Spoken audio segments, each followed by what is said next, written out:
badai kehidupan sedang melanda seluruh kehidupan kita. Saya percaya hari-hari ini kita penuh dengan masalah, saudara ya. Penuh dengan masalah, saudara.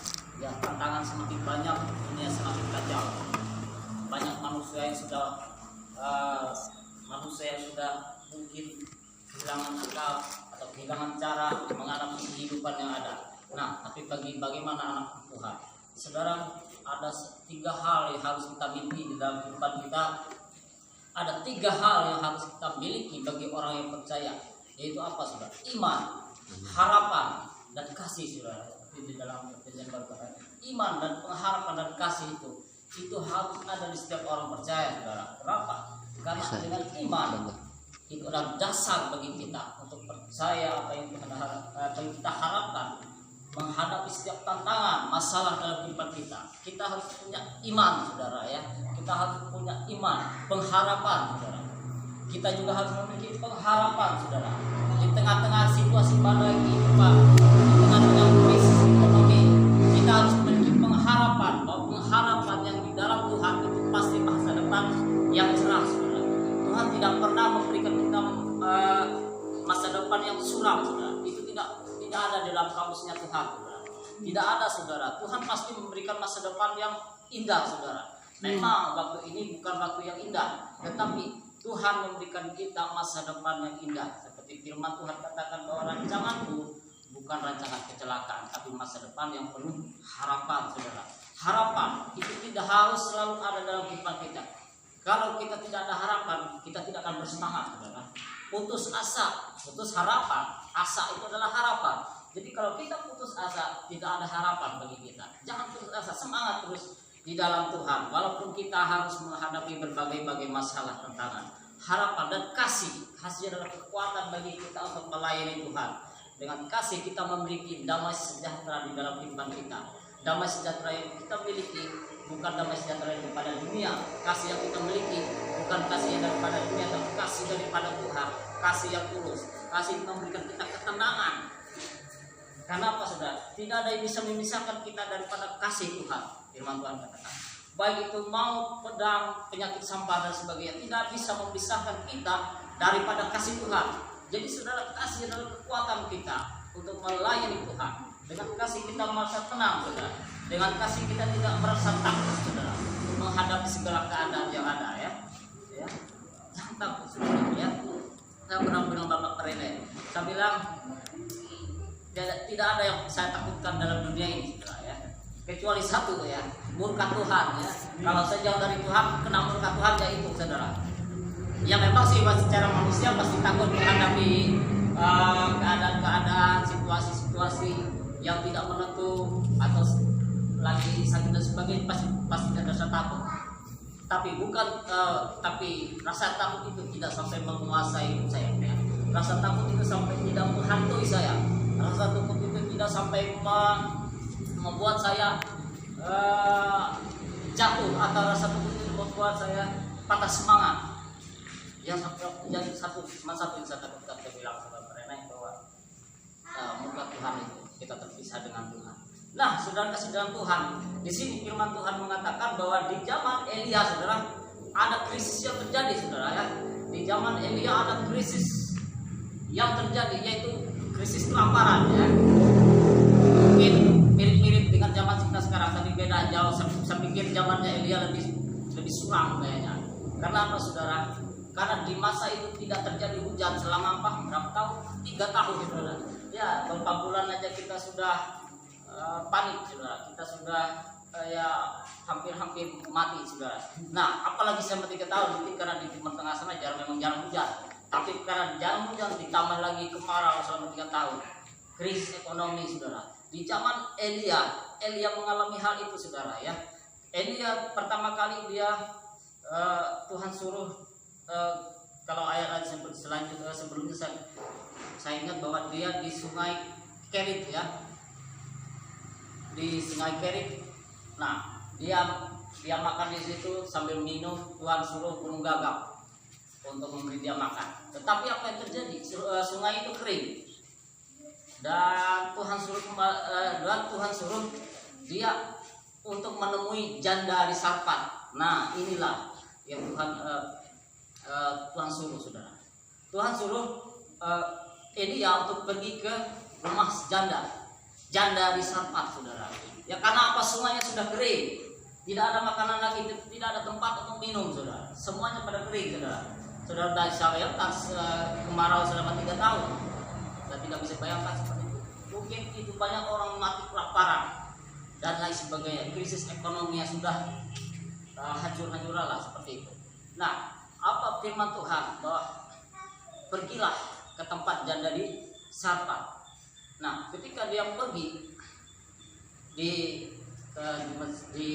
tempat janda ini di Sarfat itu, Tuhan menyuruh dia untuk tinggal di rumah janda ini. Nah, saudara tidak bisa bayangkan di tengah krisis seperti itu, Tuhan tidak suruh Elia untuk tinggal di rumah pejabat, bupati dan sebagainya, pasti mereka cukup ya.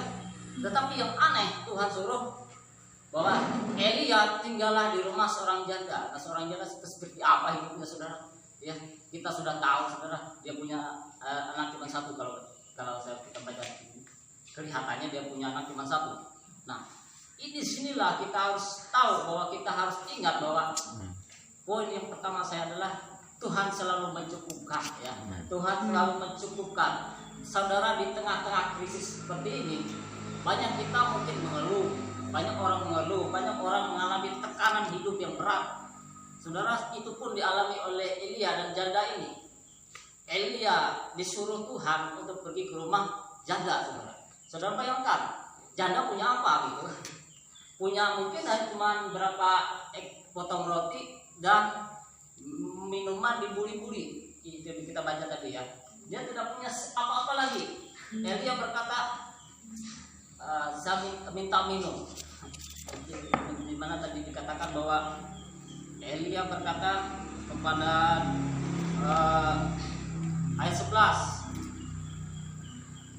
ayat 10, ya, ayat 10, sesudah itu ia bersiap lalu pergi ke Sarfat. Setelah ia sampai ke pintu gerbang kota itu, tampaklah di sana seorang janda sedang mengumpulkan kayu api. Dia berseru kepada perempuan itu, cobalah ambil bagiku sedikit air dalam kendi supaya aku minum.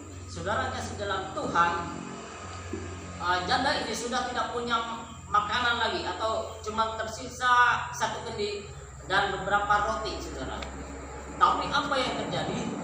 Elia minta minum, saudara. Saudara bisa bayangkan punya minuman cuma satu botol, diminta lagi, saudara. Nah, saudara bisa bayangkan mungkin kita marah mungkin. Kenapa? Ini minuman satu-satunya kok bisa diminta-minta lagi. Nah, demikian saya pun bisa merasakan seorang janda ini ketika dia diminta oleh Elia, tetap yang aneh, dia baik hati, saudara. Dia memberikan kepada Elia. Nah, saudara kasih di dalam Tuhan, kita melihat di sini ketika dia memberi dan ketika dia mendengarkan firman Tuhan yang disampaikan oleh Elia, dia mengalami mujizat Tuhan, ya. Dia mengalami mujizat Tuhan yang mungkin itu suatu hal yang hampir dia tidak percaya. Bagaimana Tuhan mencukupkan, bagaimana itu terjadi mujizat selama masa kemarau itu, minuman itu tidak habis dan roti itu tidak habis, saudara. Nah, itulah yang Tuhan kerjakan di masa Elia. Saudara, kita harus percaya, saudara, di masa sekarang kita menghadapi begitu banyak tekanan, ya. Banyak tekanan, apalagi saudara yang punya rumah tangga, banyak tanggung jawab, saudara. Kita pasti mengalami tekanan hidup, saudara. Tapi percayalah satu hal, saudara, Tuhan selalu mencukupkan. Amin. Tuhan selalu mencukupkan. Ingat doa Bapa kami, cukupkanlah makanan kami hari ini yang secukupnya. Berikanlah kami pada hari ini makanan kami yang secukupnya. Tuhan pasti mencukupkan, saudara, ya. Walaupun di tengah krisis, walaupun di tengah-tengah masa yang sulit, Tuhan pasti mencukupkan, saudara, ya. Saudara, saya sendiri, saudara, ketika saya pergi ke Pelakar itu saya jual motor, saudara. Saya jual motor, pas pulang saya bingung juga, tidak punya motor lagi, saudara. Aduh, bagaimana saya bilang, saya mau kredit, mikir-mikir lagi. saya berusaha nabung untuk membeli seket-seket saja gitu, tapi nggak cukup kayak musim krisis. Ya ternyata Tuhan buka jalan juga. Ada saudara yang baik hati, saudara ya, ada saudara yang baik hati, ya kasih pinjam semes, kasih juga pinjam PGR. Ternyata orang nggak bisa naik motor, punya 2 motor tidak bisa naik motor ya. Tapi sekarang dia belajar katanya, punya 2 motor, yang satu Mio, satu PGR ya, ditaruhnya di rumah saya ya, saya pakai saja saudara ya, pakai saja 2 motor karena dia tidak bisa pakai dan pernah pakai katanya si, kalau sudah tahu si Pucit ya, ya dia naik berapa kali dia jatuh katanya. Nah yang beli saya yang pakai, nah seperti Karunia menikmati. yang menikmati saja saudara. Ya Tuhan cukupkanlah, Tuhan cukupkanlah saudara. Amin. Tuhan cukupkan saudara. Saya tahu betapa sulitnya mungkin saudara menghadapi berbagai tekanan. Ingatlah Tuhan selalu mencukupkan ketika kita mendengarkan suara Tuhan. Ketika kita belajar untuk mendengarkan suara Tuhan, kita percaya di tengah-tengah krisis yang terjadi, anak-anak Tuhan itu dipelihara oleh Tuhan ya. Anak-anak Tuhan itu dipelihara oleh Tuhan. Percayalah saudara-saudara. Nah, selanjutnya kita harus belajar melakukan firman Tuhan. Ketika perempuan ini, kita baca di dalam ayat yang berapa tadi? Saya bacakan ayat 14.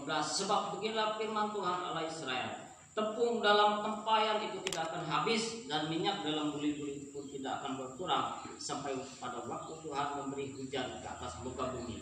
Saudara kasih dalam Tuhan, ketika janda ini mendengarkan firman Tuhan dan dia melakukan firman Tuhan, terjadilah mujizat saudara. Air itu dalam seni itu tidak habis, dan tepung dalam tempayan itu juga tidak habis sampai waktu Tuhan memberi hujan di muka bumi. Ini suatu yang luar biasa terjadi pada masa itu. Mungkin banyak orang di Israel kelaparan, saudara. Mungkin banyak sudah mati kelaparan, tetapi janda ini dipelihara oleh Tuhan. Saudara belajarlah untuk melakukan firman Tuhan. Saya tahu tidak mudah melakukan firman Tuhan. Tidak segampang yang kita ngomong, tidak segampang kita khotbah, saudara. Tapi kita harus mau belajar, saudara. Kita harus mau belajar melakukan firman Tuhan. Ya, saudara, tidak perlu kita berdoa Tuhan sertai hamba-Mu ini. Tidak perlu seperti itu, saudara. Ketika kita belajar melakukan firman Tuhan, otomatis Tuhan menyertai kita. Seringkali kita salah berdoa, saudara. Tapi Tuhan maklum juga ya, karena pemahaman kita yang salah. Kadang-kadang Tuhan maklum. Tuhan sertai saya, Tuhan berkati saya. Tapi saat kita belajar melakukan firman Tuhan, saat kita belajar melakukan kehendak Tuhan, otomatis Tuhan menyertai, saudara. Tidak mungkin Tuhan tinggalkan. Itu tidak mungkin, saudara. Itu tidak mungkin. Tuhan pasti sertai kita ketika kita berusaha untuk melakukan firman Tuhan, berusaha untuk melakukan kehendak Tuhan. Tuhan pasti sertai kita. Jangan kita punya pemikiran yang salah, saudara. Jangan kita memiliki pemikiran yang salah dalam kehidupan kita. Saya sering itu saudara di rumah saya tidak mau pergi ke gereja. Jadi di gereja orang yang munafik, saudara ya. Munafik di gereja baik-baik, di luar kayak warik. Bisa saja. Nah, ada samalah di gereja banyak sombong-sombong orang. Saudara, kalau kita berkata seperti ini, kita tidak akan pernah ke gereja. Kita tidak akan pernah ke gereja. Kita ke gereja untuk menyembah Tuhan, untuk mendengarkan firman Tuhan, bukan melihat kesalahan orang lain. Kalau kita selalu melihat kesalahan orang lain, nggak habis-habisnya, saudara. Kalau saudara melihat kesalahan saya, ya habislah saudara. Saudara tidak bisa mengharap saya sempurna, ya kan? Saya juga tidak bisa mengharapkan ibu gembala sempurna, ibu gembala sempurna, ya tidak bisa, saudara. Ketika kita datang ke gereja, ya kita mau datang kepada Tuhan, kita menyembah Tuhan, kita belajar firman Tuhan. Jangan melihat kesalahan orang lain. Ya. Banyak anak-anak Tuhan tersandung dalam hal ini. Ketika datang ke gereja, mereka selalu melihat kesalahan orang lain.